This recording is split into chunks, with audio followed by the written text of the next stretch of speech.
اور کہاں پتھر کو حجر اسود کو چومنا ہے، یہ میرا نبی بتائے گا، بے شک بے شک یہ میرا نبی بتائے گا. میں زیادہ تفصیل میں نہیں لے جانا چاہتا. نبی نے جیسا کیا ہے، نبی نے 7 چکر لگایا، تم بھی 7 چکر لگاؤ. 3 نبی نے اکڑ کے چلے ہیں، تم بھی 3 چکر اکڑ کے چلو. جیسا نبی نے کیا بس ویسے ہی کرتے چلے جاؤ، وہی تمہارا حج ہے. نبی جہاں رکیں وہاں رک جاؤ، جہاں قیام کریں وہاں قیام کرو، جہاں رات گزاریں وہاں رات گزارو، جہاں قربانی دیں وہاں قربانی دو. اس لیے کہ میں نے حکم تو دیا ہے، طریقہ میرا محبوب بتائے گا، تاکہ اے محبوب کوئی حاجی تیری غلامی کے بغیر حاجی نہ بن سکے. کیا بات ہے، سبحان اللہ، بے شک بے شک حق ہے. آپ ذرا خیال کرتے چلے جائیں، ہر چیز میں اللہ آدیش دیتا ہے، طریقہ محبوب بتاتا ہے.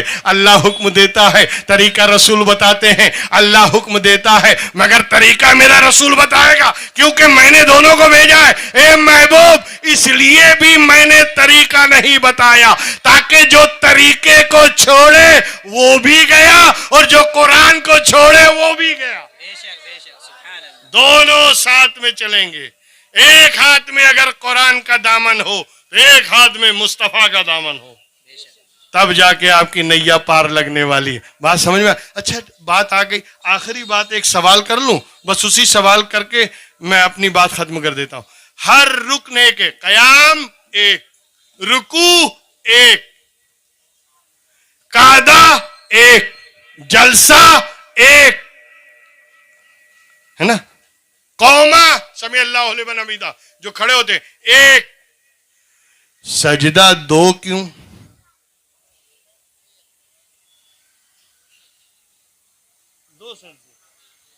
یہ 2 سجدے کیوں؟ رکوع ایک ہے، قیام ایک ہے، قوما ایک ہے، جلسہ ایک ہے، قعدہ ایک ہے، قعدہ اخیرہ ایک ہے، سجدہ 2. یہ 2 سجدے کیوں ہیں؟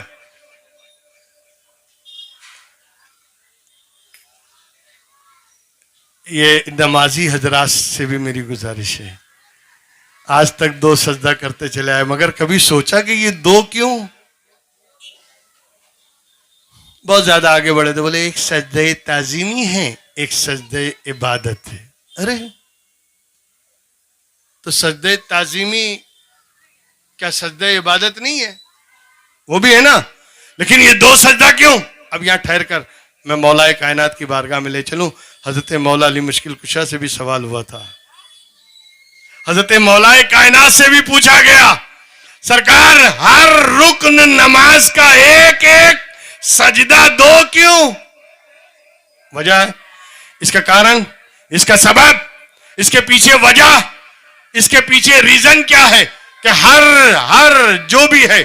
بس آخری بات ہے اور اسے آپ اپنے ذہن و دماغ میں بسا کے رکھیں کہ 2 سجدہ کیوں ہیں. حضرت مولا علی کائنات سے پوچھا گیا تو حضرت علی نے جواب دیا، جب تم کھڑے ہوتے ہو نماز کے لیے، توجہ ہے نا، جب تم نماز کے لیے کھڑے ہوتے ہو تو گویا تم حیات ہو، تم زندہ ہو، تم باقی ہو، تم ابھی حیات ہو، ایگزسٹ ہو، اپنے ایگزسٹنس کو بیان کرتے ہو. جب تم نماز کے لیے ہاتھ باندھ کے کھڑے ہوتے ہو گویا تمہارا بھی وجود ہے، تمہارا بھی وجود ہے، تم بھی موجود ہو، تم بھی زندہ ہو. لیکن جب فرط محبت میں بندہ جھک جاتا ہے اللہ کی بارگاہ میں رکوع میں، پھر جب کھڑا ہوتا ہے سمیع اللہ لمن حمیدہ، اور سمیع اللہ لمن حمیدہ کے بعد اللہ نے سن لی جس نے اس کی تعریف کی، اور یہ کہنے کے بعد بندہ اپنے آپ کو فنا کر دیتا ہے، بندہ اپنے آپ کو مٹا دیتا ہے، بندہ اپنے آپ کو رب کے سامنے گرا دیتا ہے اور اپنی سب سے اونچی پیشانی زمین پہ رکھ دیتا ہے. اتنا گرایا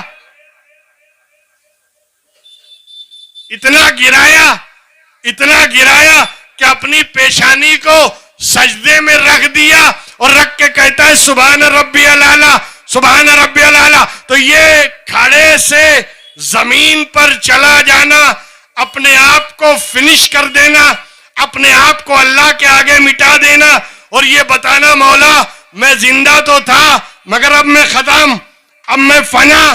جب تم اپنے آپ کو سجدے میں جا کر